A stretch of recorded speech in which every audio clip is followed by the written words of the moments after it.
Imagine for a moment, what if one of the most faithful men in the Bible simply accepted his suffering in absolute silence? What if Job had never cried out, never questioned, never demanded answers from God? Sounds pious, right? But here's the shocking truth. We would have lost one of the most profound lessons about suffering, faith, and the nature of God ever recorded in human history. Today, we're exploring a disturbing alternative scenario, a world where Job remains silent. And what you're about to discover might completely transform your understanding of why God allows us to question, why suffering exists, and what the true purpose of pain is in our lives. Stay until the end, because I'm going to reveal why your own questions to God might be exactly what He's waiting for from you. Let's build this alternative timeline. Job loses everything: his children, his wealth, his health, sores covering his body from head to toe, sitting in the ashes, scraping his wounds with broken pottery. But in this alternate reality, total silence. The Lord gave, and the Lord has taken away. Blessed be the name of the Lord. And nothing more, just mute acceptance. Seems like the perfect model of submissive faith, doesn't it? The immediate implications. First, consider this. Without Job's questioning, the divine dialogue would never happen. Think about it. Chapters 38 through 41 of Job, where God answers from the whirlwind, revealing the magnificence of creation, His sovereignty over Behemoth and Leviathan, His incomparable wisdom. All of this would simply not exist. God wouldn't have come down to answer, and without that answer, we wouldn't have one of the most powerful revelations of God's nature in all of Scripture. Second, Job's friends, Eliphaz, Bildad, and Zophar, arrive to comfort him. But in our actual timeline, what triggers their lengthy speeches? Job's questions, his brutal honesty, his desperate lament. Without that, they would probably offer some superficial words of comfort and leave. We'd never see their flawed theologies being exposed. We'd never learn that responding to others' suffering with religious judgment is precisely what God condemns. Wait, because soon I'm going to show you why Job's brutal honesty was actually more pleasing to God than his friends' orthodoxy. This will completely change your perspective. Here's where it gets deep. What would we really lose if Job never questioned? Lesson 1.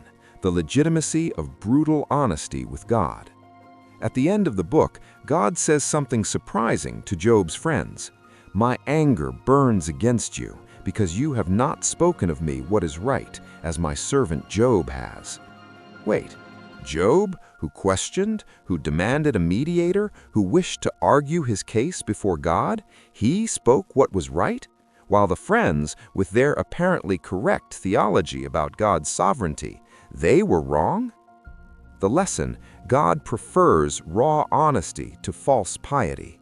He wants our real hearts, not our religious masks. If Job had remained silent, we'd never learn that God can handle our toughest questions. We'd never know that questioning isn't the opposite of faith. Often, it's the deepest expression of it. Lesson 2. Suffering isn't always punitive. Job's friends operate with simple theology. Suffering equals punishment for sin. If you're suffering, you must have done something wrong. But the book's prologue tells us explicitly, Job was blameless and upright, feared God and shunned evil. His suffering wasn't punishment. Without Job's questioning forcing this debate to the surface, this toxic theology, which still haunts the church today, would never be definitively dismantled in Scripture. How many people today are suffering under double weight, the real pain they face, plus the false guilt from well-meaning friends saying, you must have sinned, or you don't have enough faith? Job's story frees these people, but only because he questioned. Lesson 3. God is big enough for our questions.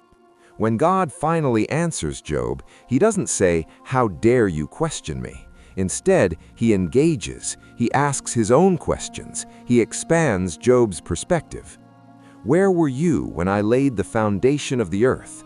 Tell me if you have understanding. This isn't rebuke for questioning. It's education through dialogue.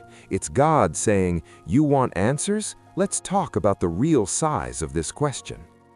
Keep watching, because I'm going to show you how this pattern repeats throughout the entire Bible and why it matters for your life today. Here's the twist. God doesn't just permit questioning, He invites it. Look through Scripture. Abraham negotiates with God about Sodom. Moses argues with God on Mount Sinai. Jeremiah laments and questions his calling. Habakkuk asks, "How long?" about injustice. The Psalms are filled with honest questioning. And every time God engages, every time the questioner comes out transformed, not destroyed. Why? Because questioning forces intimacy. You don't question strangers, you question those you believe care enough to answer. Transformation through dialogue. Job begins wanting to justify himself before God. He ends saying, "I had heard of you by the hearing of the ear, but now my eye sees you." This isn't shame, it's illumination. It's deepened relationship. Job's questioning led him from second-hand knowledge about God to first-hand encounter with God. Silence could never do that. How many of us have hearsay faith? We believe in God because we were told to believe, but we've never really wrestled with Him, never really brought our pain and confusion to Him. Job's story tells us the struggle is where real knowledge begins. So, what do we do with this today? 1. Bring your honesty to God. Stop pretending you're okay when you're not. God already knows. Your honesty doesn't shock Him. Your dishonesty grieves Him. Job gives us permission to lament, to question, to cry out. It's not lack of faith, it's faith mature enough to be real. 2. Reject simplistic answers. When you're suffering, there will always be Job's friends, ready with their easy formulas. You just need more faith.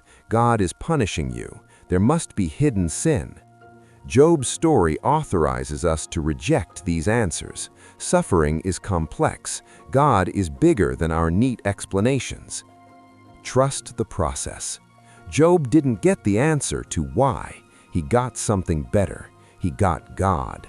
Sometimes the answer to our suffering isn't an explanation. It's a presence. It's not a revealed plan. It's a God who reveals Himself. If this is resonating with you, leave a comment sharing your own journey. Have you ever questioned God? What happened? So we return to our original question. What if Job had never questioned God? The answer is clear. We would have lost a vital testimony to God's greatness. We would have lost proof that God is big enough, loving enough, strong enough to handle our toughest questions. We would have lost the revelation that mature faith isn't blind acceptance, it's trust that wrestles, honesty that worships, questioning that seeks. The purpose of suffering, as revealed through Job, isn't to destroy us, it's to deepen us. It's not to silence us, it's to invite us into real dialogue with a real God, who doesn't fear our questions, because He knows that on the other side of them is a deeper relationship with Him. Your turn. What questions have you been avoiding bringing to God? What pain have you been pretending doesn't exist? Comment below. Share this video with someone who needs to know it's okay to question. And subscribe for more deep dives into the stories that change everything. Because in the end, it's not about having all the answers. It's about knowing the one who is greater than all our questions.